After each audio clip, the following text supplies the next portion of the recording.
Jimmy Butler going to the Nets kind of feels right. Kind of feels like it makes sense to me. Could you see him like feuding with the Knicks, even though I feel the they opposite. still wouldn't be competitive? That Yeah, sounds you like don't see that? torture for him. Being in a Maybe so. team that is not competitive, that has little hope. I mean, Jimmy Butler is a ruthless competitor.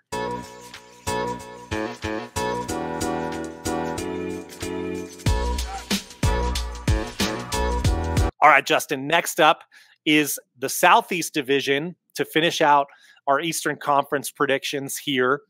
And real quick breakdown, we had the Orlando Magic in first place, kind of the surprise Orlando Magic, especially through that first half of the season, really came alive in a way a lot of people weren't expecting. We have the always dangerous and kind of sneaky Miami Heat. We're second, one game back at 46 wins to the Orlando Magic. Then we had the disappointing Atlanta Hawks, who were 10 games behind the Heat in third place with 36 wins.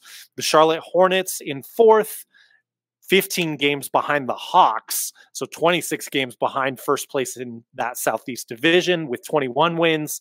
And then the who knows where they are and what they're doing, Washington Wizards, who had 15 wins last season. So, Justin, I'll go ahead and lead this off. I'm going to go ahead and put it out there based on what we've seen with Brandon Miller and his development as a rookie being actually a pretty nice surprise for the Hornets, and the lack of confidence around the number 2 draft pick that the Washington Wizards got. I still have the Wizards firmly in last place. I can see the Hornets improving by a few games this season. So that's my 5 and 4. Do you have any disagreement between those two? No, and full disclosure, this might be a strong statement. I hate this division. I think this is, I think, one of the, I don't know. I just always hated this division. The teams are usually uninspired. It's a little bit somewhat exciting with the Magic. I think that's pretty cool. But yeah, just with the Wizards, they're just, I don't know. I don't see them improving. And then with the Hornets, always some kind of drama with them. Like, I think they have some good talent, but always something weird happening on social media. So I don't see a change between those two teams. I agree with the Hornets at 4 and the Wizards at 5. Big year for LaMelo Ball. Yeah, proving himself. Is he worth that mega max money that he carries on his salary? I think this year is huge for him. And I think that's the most interesting thing going on between either of these two teams, along with that number 2 pick and seeing how he progresses for the Wizards. And if that looks like an early bust, like a lot of people were clamoring about during Summer League play. But again, you can't take a whole lot from Summer League. So in third place, Justin, I'll just go ahead and throw it out here. The Atlanta Hawks, I don't know. I don't know where this team is going either, but I don't think it's going to be top 2 in the Southeast Division. I don't think it's playoff bound at the moment. I thought under Quinn Snyder they would have sort of a bounce back year last season. I don't have a lot of faith in Trae Young at this point being the lead star on a team. And so I see them taking a step back and actually winning less than 36 games. How do you feel about third place here? Do you think I'm on the money there? Yeah, I think you're on the money. I think the only they're saving grace is Zachary Ricochet, their rookie. So if he has something, I think they might provide some motivation for Trae Young. Other than that, yeah, I see them being in the same spot they were last year. And I think at this point, we've heard for years, should they trade Trae Young or not? I think unless there's some kind of miracle, this is kind of the time. I don't know in terms of contracts and how that's going to work, but I think seriously they need to really refocus on a total rebuild right now, because you're right. Clearly they went pretty decently with Trae Young. They had some good moments, but at this point, what is the point for both sides? Yeah, I mean, I guess if you think you can still sell tickets with Trae Young, Yes. maybe that's the value there. But it doesn't seem like you're bound for any sort of competitive success at this point, unfortunately. No, true. Because there was that fun run that Atlanta had where they shocked a lot of teams in the playoffs when they made it to that Eastern Conference run, I think 3 years ago now at this point. So it's been a while.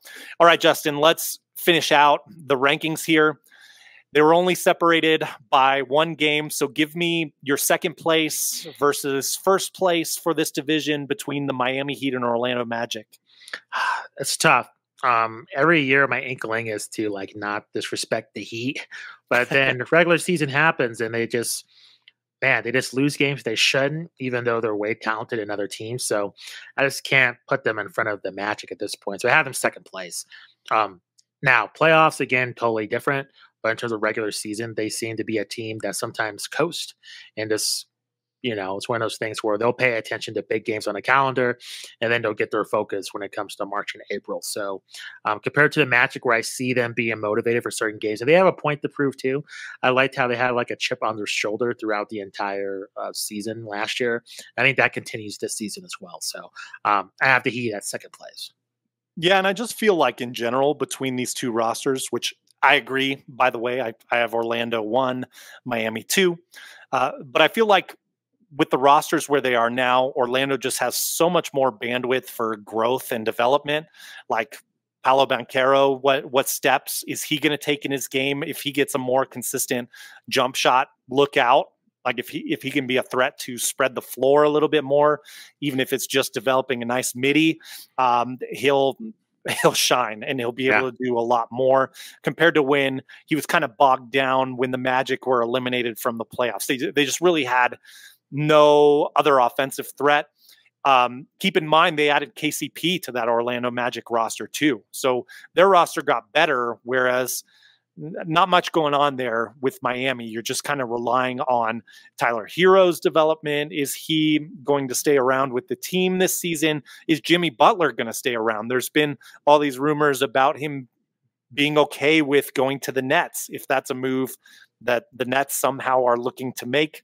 I don't know. For some reason, Jimmy Butler going to the Nets kind of feels right. Kind of feels like it makes sense to me. Could you see him like feuding with the Knicks, even though I feel the opposite. Still wouldn't be competitive? Yeah, you don't see that? Torture for him. Being in a Maybe team that is not competitive, that has little hope. I mean, Jimmy Butler is a ruthless competitor, and I just don't see what he does with Brooklyn. Why? Unless they're going to bring in other superstars immediately. Unless they have some kind of master plan. Which, you never know. But other than that, if he's going there by himself, I see him just being miserable because with his personality. He's not a guy that just collect a paycheck. I mean, he plays hard every night, even though some of the stats may not reflect that. So I don't know. To me, hearing that, and if that does come to fruition, if he's really happy in Brooklyn, it might spell retirement. That you might want to do something else. So I don't know.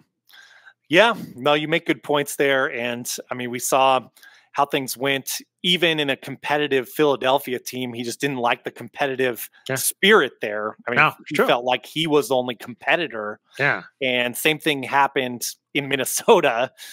In spite of his love of Tom Thibodeau, wasn't enough to keep him happy, and had those same kind of questions with Karl Anthony Towns there as a teammate. So it's been an interesting career for Jimmy Butler. I definitely can't wait to see that book come out and that biography or autobiography or whatever it is, to hear some more stories and thoughts from Jimmy Butler. Because I feel like there's a lot more that we need to learn about all these stops he's been on. So looks like we have this, boringly so maybe, but hopefully accurately so, going just as it did last year, standings wise, for the Southeast Division. Orlando 1, Miami 2, Atlanta 3, Charlotte 4, Washington 5. Not sure if I really see Washington improving that much. I could see a little improvement for the Hornets. I see the Hawks taking another step back. I see Miami taking a slight step back, probably still in the playoffs. And then I see Orlando. They kind of overachieved last year, so I could see them staying around that 47 win mark. Still feels about right, given the hustle that they give. I think much like the Knicks, I think that gives them some extra wins in the regular season. That's how we see the standings playing out. Let us know in the comments. Do you guys see it going kind of chalk in symmetry with how it went last year? Or is there something big that we missed? Is there a reason that the Heat are going to leapfrog the Orlando Magic? And really, it was a close battle last season between those two.